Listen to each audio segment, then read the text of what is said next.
Welcome to this comprehensive guide on C# type systems, focusing on value types, reference types, structs, and the crucial concepts of boxing and unboxing.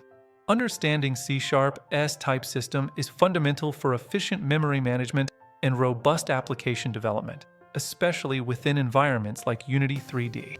C# type system is primarily divided into two categories: value types and reference types, each with distinct characteristics and memory handling strategies. Value types directly store their data within their own memory space, which leads to highly efficient memory management and faster data access. These types are typically stored on the stack, a memory area renowned for its speed and efficiency in handling data. When a value type is assigned to a new variable, a complete copy of the data is created, ensuring that modifications to one copy do not affect the other. Common examples of value types include int for integers, float and double for floating point numbers, and bool for Boolean values.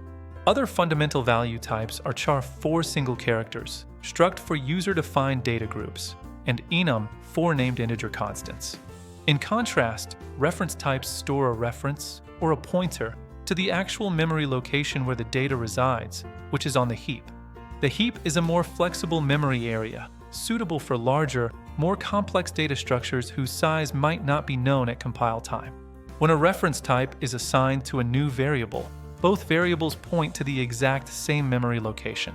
Consequently, modifying the data through one variable will directly affect the data accessed by the other variable. Key examples of reference types include class for creating objects, string for sequences of characters, and array for collections of elements.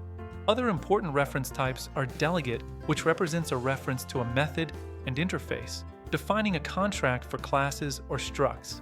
To illustrate this difference, imagine value types as individual Lego bricks. Each brick holds its own shape and color. Copying a brick creates an entirely new, independent brick. Changing one won't change the other. Reference types, however, are like pointers to a specific Lego structure. Multiple pointers can refer to the same structure. So, modifying the structure through one pointer affects all other pointers, as they all observe the same changes. Now, let's delve deeper into structs, which are a special kind of value type that encapsulate data and related functionality. Structs are similar to classes, but have crucial differences, making them suitable for representing small data structures that do not require inheritance. As value types, when a struct is created, the variable directly holds the struct's actual data, not just a reference. A key characteristic is that structs cannot inherit from another struct or class, nor can they be inherited from. Structs can have constructors, but historically, they could not have a parameterless constructor before C number 11, and they cannot have a destructor. You can create a struct object with or without the new keyword, though using new ensures all fields are properly initialized. Next, we explore boxing and unboxing, processes that bridge the gap between value types and reference types. Boxing is the process of converting a value type to a reference type, specifically to the object type or any interface type it implements. When a value type is boxed, a new object is created on the heap, and the value from the stack is copied into this new heap object. Unboxing is the reverse process, where a boxed object is explicitly converted back to its original value type. Boxing occurs implicitly, meaning the compiler handles it automatically, while unboxing requires an explicit cast. While useful, boxing and unboxing can have a negative impact on application performance. Boxing involves allocating memory on the heap, which can lead to increased memory consumption and garbage collection overhead. Unboxing, on the other hand, requires type checking and copying data, which can also be computationally expensive. To minimize these performance impacts, it is highly recommended to use generics whenever possible. Generics allow you to create collections and methods that work with specific types without the need for boxing and unboxing, maintaining type safety and efficiency. Now, let's see these concepts in action with practical examples and demonstrations in Visual Studio and Unity 3D. First, we'll demonstrate the difference between value types and reference types by showing how changes to one variable affect another. Observe how my value 1 remains 10 even after my value 2 is changed to 20, because my value 2 received a copy.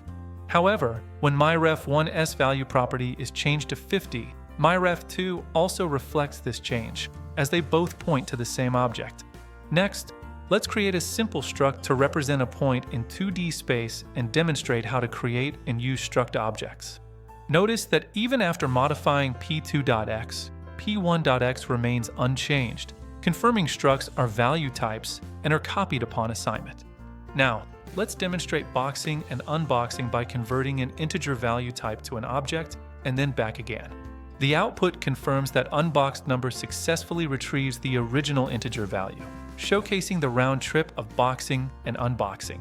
Finally, let's see how value types, reference types, and structs are commonly used in Unity 3D development. In Unity, vector3 is a struct, meaning when you pass it around or assign it, a copy is made, ensuring independent manipulation. Conversely, GameObject and Transform are classes, which are reference types. Modifying transform.position directly affects the actual object in the scene. Understanding these distinctions is crucial for predicting behavior and optimizing performance in your Unity projects. To wrap up, let's review some essential tips and best practices for working with C# types. Always use value types for small, simple data structures where copying is acceptable and performance is critical. Reserve reference types for complex objects that require inheritance, polymorphism, or shared state across multiple parts of your application.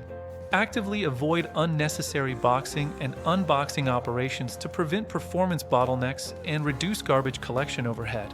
Leverage generics to create type-safe collections and methods, which inherently bypass the need for boxing and unboxing. Consider making structs immutable to prevent accidental data modification, especially when they are passed around. Keep structs small. Larger structs can incur significant copying costs, negating their performance benefits. By applying these guidelines, you can write more efficient, robust, and maintainable C# code for your Unity 3D projects and beyond. Thank you for joining us in this deep dive into C# value types, reference types, structs, and boxing/unboxing. We hope this guide has provided you with a clearer understanding of these essential C# concepts.